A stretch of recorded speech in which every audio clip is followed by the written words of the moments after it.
Well, F is for fans who do things together. U is for you and me. And is for anywhere, anytime at all. Back here on Nana's Apartment as we're talking Randy Orton versus John Cena, a match I'm sure no one has ever seen before in their lives, here on WWE 2K23 for the Xbox One once more. And I'm sure there is something to be said about this pair that has never been talked about before in any of their matches. So let's get to this one and every single one of my notes that I'm certifying as fresh. So right off the bat, as evident by the gaggle of children behind commentary at the beginning of this match, we're clearly in the thick of the PG era, and it's borderline unbearable. Point in case, my mother took me to pretty much every single wrestling show I ever went to. The last WWE house show I ever went to, Kali was just coming into the company, and my mother, who could give a flying hoot, basically looked at me and said, well, that one sucked. There were so many kids that flooded the barrier, so many kids that were on shoulders, so many kids that were standing up throughout the whole match, so many kids that weren't shutting up throughout the whole match. There was just no etiquette, no respect for any of the other fans around people at that show. It was abysmal and it sucked. What is the point of having a match infamous for its barbarity if you're just going to have one steel chair out at one point? That's essentially it. There's no blood. If your plot is going to be, well, Randy can't escape. It's like, he wants the championship. Why the fuck would he want to escape? It doesn't make any sense. If he's the champion and Cena's coming for his title, that's when he'd want to escape. But when he wants the title, why the hell would he want to escape? That makes no sense. It's just stupid. We're in a time where we're not going to have crimson masks because of aforementioned kids in the front row.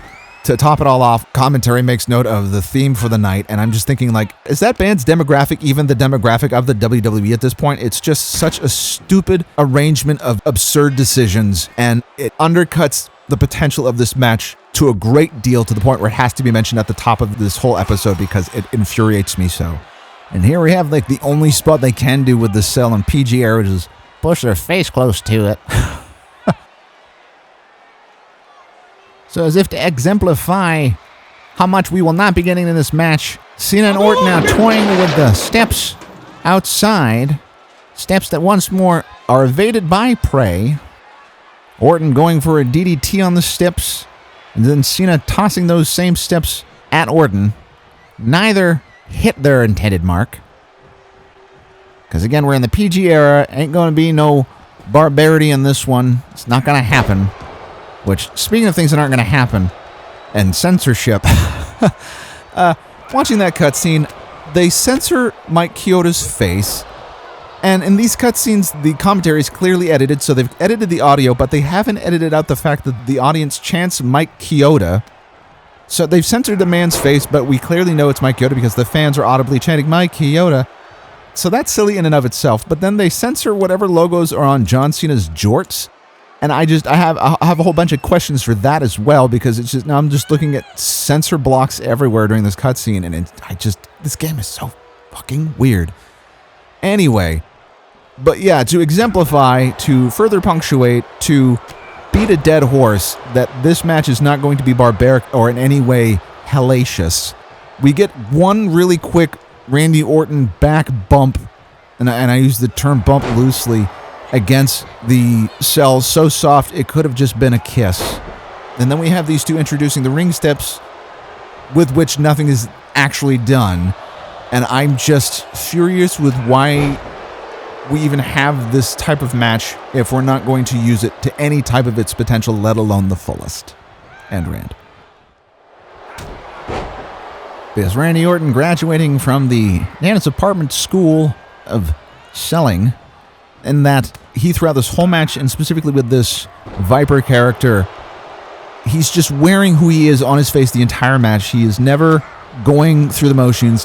He is never just a cog in a machine. He is Randy Orton. He is the Viper throughout this entire ordeal. And I love, and I have to always give recognition to every single competitor in this business who maintains a certain aura about them their entire match. They never lose sight of the fact that they are who they are in this ring at all times. And with this character, I don't know what he stumbled upon in order to find this within himself, but he radiates it clearly and consistently throughout this entire match, and that's how you not only maintain a narrative thread just with the story you're telling, but with the characters you're presenting who are telling that story. It's one of those reasons I don't really mind the fact that these two kind of hot potato the WWE title at this juncture in time, because it's one thing to WCW hot potato a title with no rhyme or reason, no intention, no logical explanation for any of it, but then you have these two who are upping the ante. You have an I Quit match, and then you have a Hell in a Cell match, which should have been more than what this is, but still, you're trying to up the ante. You're not only building up the reputations and the perceived abilities of these championship contenders, but you're also upping the prestige of that title because your fans are seeing what others are willing to do for it and what they're willing to do to defend it. I just feel that's winning all around with how they presented that in this particular feud at Hell in a Cell in 2009. I don't know where to put this, but I'll say it right now. It's a great exchange and a compliment to how well these two know each other and how they should be presented as knowing each other when basically the 5 moves of doom are set up early and Orton just walks off it and Cena just sails through the air and lands on his face, and it's beautiful. It's beautiful, especially that early on where you shouldn't be going for that if you're John Cena. Just the fact that, I don't want to say Noel sold it, but he sold it in that way. That's expert craftsmanship in your storytelling in the ring, folks. That's how it's done. I gotta do an eye rake to him. Which means I keep being prompted to do this. Well, that is not what I was told to do. It said do A for eye rake. That is a drop kick yet again. Oh, I gotta be on the apron. Gotta ring the fine print, Paul. I just saw in ring. Do it towards the hard cam. Give him your back. This is what you're gonna see, folks. Yeah, boo. Boo all you want. Come here. Give him way too much space. He's gonna run at me. Don't run at me. Get over here. You're not over here. Here, I was gonna say. Get inside the ring. A DDT in the ring. Oh, it's not a DDT. It's a drop toe hold. Reading the prompts, and I'm not paying attention to my opponent in the ring. It's the champ John Cena. Want that title? Gotta pay attention. Gotta stay frosty. Oh, he's getting that chair. He knows the bit.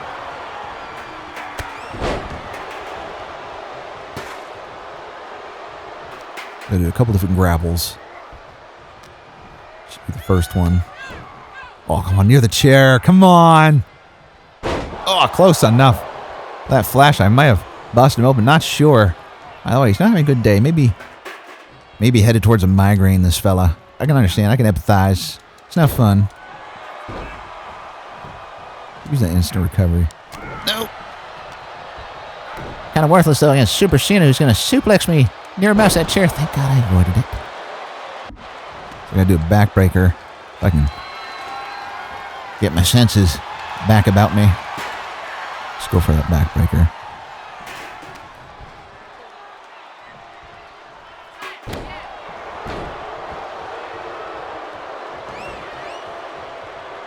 I want the chair. I just don't know how to pick it up. I can see it, but how do I get it? LB, I knew it was a bumper. Not that bumper, though. Not opportune timing, though. No. Fight it, Randall. Fight it, Randall. Oh, and off the apron as well. Oh, Orton's going to need a good dentist in the morning. Someone get Mr. Yankum on speed dial.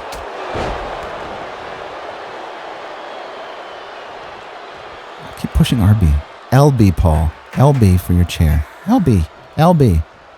Thank you. Pick the chair up. We hit Cena. Boom. Gotta put your hand up, Cena. It's gonna get me a fine. Oh, right on the nose. Oh, and Cena catches me not paying attention. I catch that 2 count. Oh, just avoid my strikes. Ain't avoiding that close fist. Doesn't matter though. No DQ.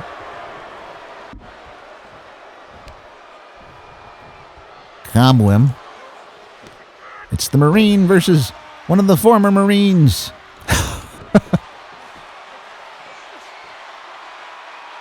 Randy Orton stuck in the depths of the STF, crawling, edging towards the ropes that will give him no solace in this no disqualification Hell in a Cell match. Not exactly sure what he's thinking. Surprise, motherfucker. Orton slithers in with an RKO out of nowhere, as he is well famed for doing.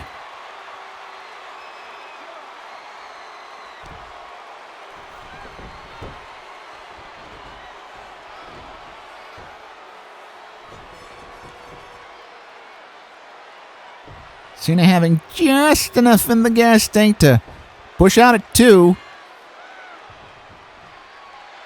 I would say I have to wonder what's going to take to put him down, but I've put him down enough to know. No. Then why didn't you see that one coming, Paul? I don't know. Oh, at least I was going to say I'm well enough near the ropes, but it doesn't matter, as I just so recently mentioned.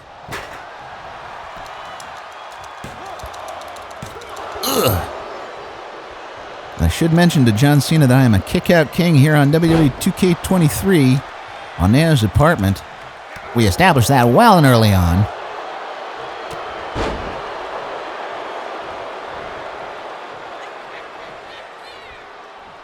So I gotta figure out a taunt. I thought that was the right one. Is that not? It says complete, so it must be. Well, knock Cena back down and say, I gotta focus on these objectives, John. I'm still within one and done territory as far as I'm concerned.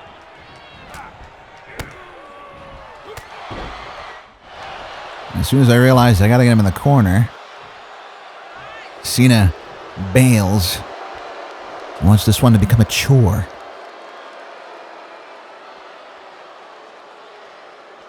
Come on, Betty. Come on. Alright, get him in the corner. Angled it perfectly. Light attack. Taking us to yet another cutscene.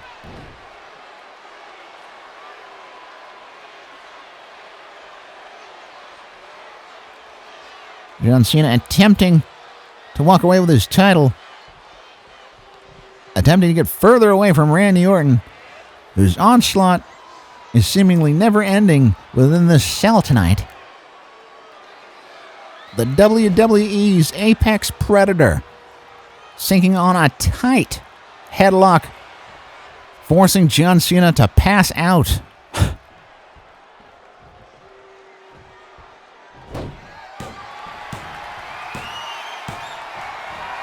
The RKO, but I feel like I need a punt kick.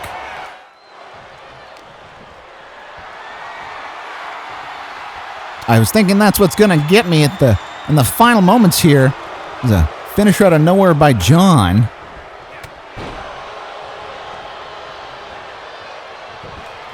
But hopefully I figured it out, got it dialed in here as the Viper strikes.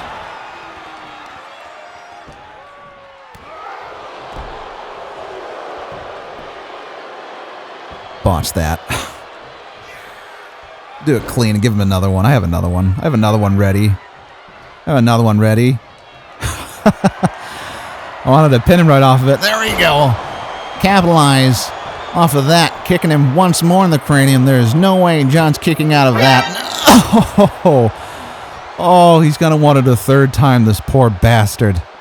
Well, we'll stomp on him.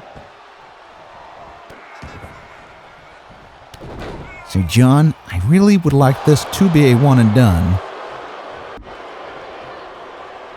So, just to put it in your head just a little bit more.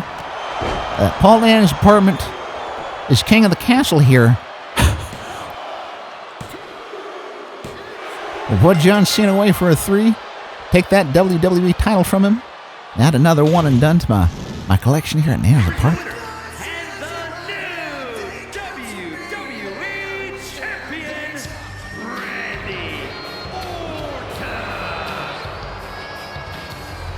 Yes, Randy Orton, once more WWE Champion, at a time where the definition of the era was primed to shotgun every single competitor within the WWE in the knees.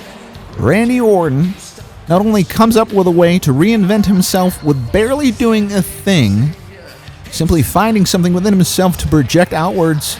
He becomes the Viper, and here at Hell in a Cell 2009 regains the WWE Championship from one of WWE's greatest competitors at the time, John Cena. I feel bad because I feel these two could have delivered a lot more if the constraints around them at this particular point in time weren't so tight, but nevertheless, Randy Orton coming out on top in a move from the back that I believe is warranted, especially given the work he's put into becoming the Viper. Well, there you see it, every single one of my fine fans. Once again, every single objective knocked over and obtained here by yours truly at Nana's apartment. We appreciate you popping by for this quick romp inside Hell in a Cell with John Cena and Mr. Randall Orton. I'm off to be editing some more, but as for our adventures, you can always trust that I will see you next time.